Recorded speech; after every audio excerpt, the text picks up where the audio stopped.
성리학이요, 결국 우리가 나아가야 할 길입니다. 근대에서 이제 현대로 오면서 서양 철학계가 근대에서 오면서 내려오면서 17세기, 16세기부터 시작된 물리학, 과학의 발전으로 또 물리학만이 아니라 뭐 심리학 이런 각종 분과학들의 발전으로 인해서 철학이 할 일이 확 줄었어요. 철학이 할 일이. 인간, 인심, 인간의 마음의 문제는 어디다 뺏겼죠? 심리학에. 또 자연의 문제는 물리학에. 또 인간의 일, 인간사, 인사는 어디 뺏겼죠? 각종 사회과학. 그래서 이제 철학이 그 전에 꿰고 있던 그 과목들을 다 내줬어요, 분과학에. 철학 무용론까지 나오게 되는데, 끝까지 철학이 포기할 수 없는 게 성리학이라는 게 인성입니다, 인성. 인간의 본성. 인간의 본성. 그리고 단순한 물리가 아닌 천리. 인간의 본성과 우주의 진리.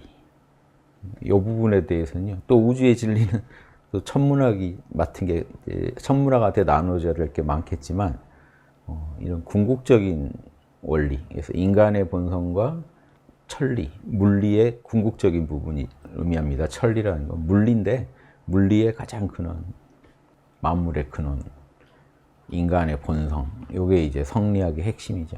그래서 결국은 이데아 문제예요. 그래서 저는 철학이 앞으로 가야 할 길은요, 과학이 못하는 거.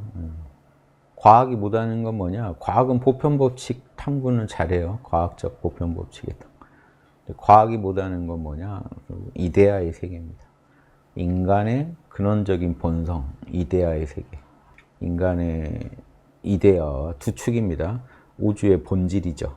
즉, 과학이 뭘 말 못하냐면요. 우주가 뭐 빅뱅 이래 생긴 건 다 기술할 수 있어요. 근데 왜 이 모양으로 생겼는지는 이데아의 세계거든요. 왜 이렇게 생겼을까, 우주는? 그걸 철학이 탐구 안 하면 이건 누가 탐구를 안 해요. 그래서 왜 이렇게 생겼는지. 그게 이데아의 세계입니다. 그래서 인간의 본성도 그래서 어떻게 생겨 먹었는지. 그걸 알아야 인간의 본성에 부합하는 선이다, 악이다가 나와요. 그래서 인간의 본성, 우주의 본질, 거기서 나오는 선악의 보편법칙. 과학적 보편법칙 해결 못하는 선악의 보편법칙. 그래서 이데아가 중요한 겁니다. 그래서 철학에서는 이데아를 포기했거든요. 제가 알기로 마지막에 이데아를 강조했던 분이 화이트헤드 같은 분, 서양에서. 대학 때 열심히 공부했었는데, 그래도 고맙더라고요. 이데아를 영원한 객체라고 그래가지고 이데아를 철학에 다시 복권시켰었거든요. 근데 그 이후로는 못 본 것 같아요. 이데아 얘기하는 분은. 근데 제가 이제 두 개죠. 이데아, 그럼 그 하나는 뭐냐? 일체유심. 일체는 의식의 작용이다.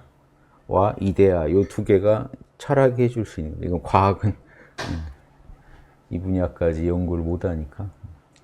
근데 이 과학은 자기들이 연구한 분야만 뭐 잘 파면 되니까 지금 잘하고 계세요. 근데 다만 문제는 뭐냐면 우리 과학 법칙에서 발견 안 된 거는 없는 거다.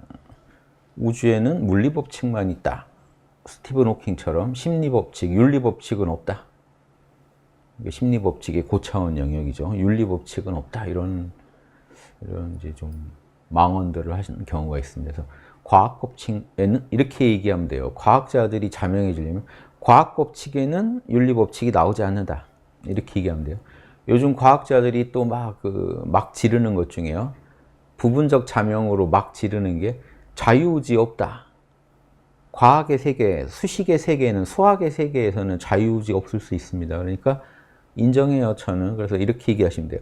과학 법칙에서는 자유의지가 필요 없다. 인정. 현실에선 자유의지가 있느냐 없느냐는 그 과학자들 당신들이 얘기할 얘기가 아닙니다. 과학 법칙에선 없다. 과학 법칙에서는 과거, 현재, 미래 구분도 필요 없어요. 수식의 세계에서. 과거나 미래나 똑같아요. 과학 법칙에서, 물리 법칙에서. 그럼 물리 법칙상에서는 과거, 현재, 미래도 없다. 그래서 시간이 흐르지 않는다. 이런 얘기도 괜찮아요. 그러니까 과학 법칙에서는 이라고 전제만 하면 돼요. 세상에서는 이래버리면 안 맞습니다.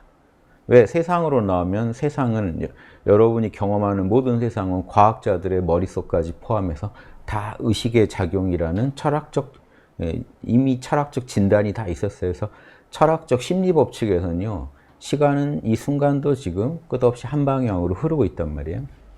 시공간 또한 우리 의식의 작용이기도 해요. 객관적 사물의 실상이기도 하지만 안팎이 하나로 돌아간단 말이죠. 이게 이제 철학이 해줘야 될 일입니다. 철학이 해야 될, 나아갈 길을 제가 말씀드리는 거예요. 일체가 의식작용이라는 거, 영화 매트릭스로 그냥 느낌 같은 느낌만 막 내고 있는데 철학적으로 설명을 해주는 게 불교에서는 유식학이고 서양 철학에서는 칸트, 쇼펜하우어의 그런 관념 철학이죠. 그래서 이런 철학들을 과학자들도 잘 이해하시면 더 재밌을 거다. 이제 이건 철학이 해야 될 일입니다. 과학자 탓할 게 아니라 철학자들의 무능력을 탓해야죠. 이미 답이 나왔는데도 제대로 이걸 현실에 과학 발전에 접목을 못 시키잖아요. 일체 유심조. 또 한 측면은 이데아론. 만물이 일태극. 만물이 하나의 태극이란 건 이데아입니다. 동양의 이데아를 태극이라고 그랬어요. 우주의 근원. 태극기를 국기로 가진 나라에서 성리학을 연구했던 것도 다 연결되죠. 인간의 본성과 천리, 우주의 궁극 원리에 대해서 물리의 세계를 넘어선 궁극적 이데아의 세계에 대해서 성리라는 건 이데아들이거든요. 인간의 이데아, 본성과 만물의 이데아, 원리를 철학에서 탐구하고 설명해 줘야 정신 문명과 물질 문명이 서로 시너지 효과를 내면서 인류의 문명을 업그레이드 시키고 인류의 운명을 또 바꿀 거다. 이게 이제 철학적 입장입니다. 이 시대의 철학은 뭘 해야 되나?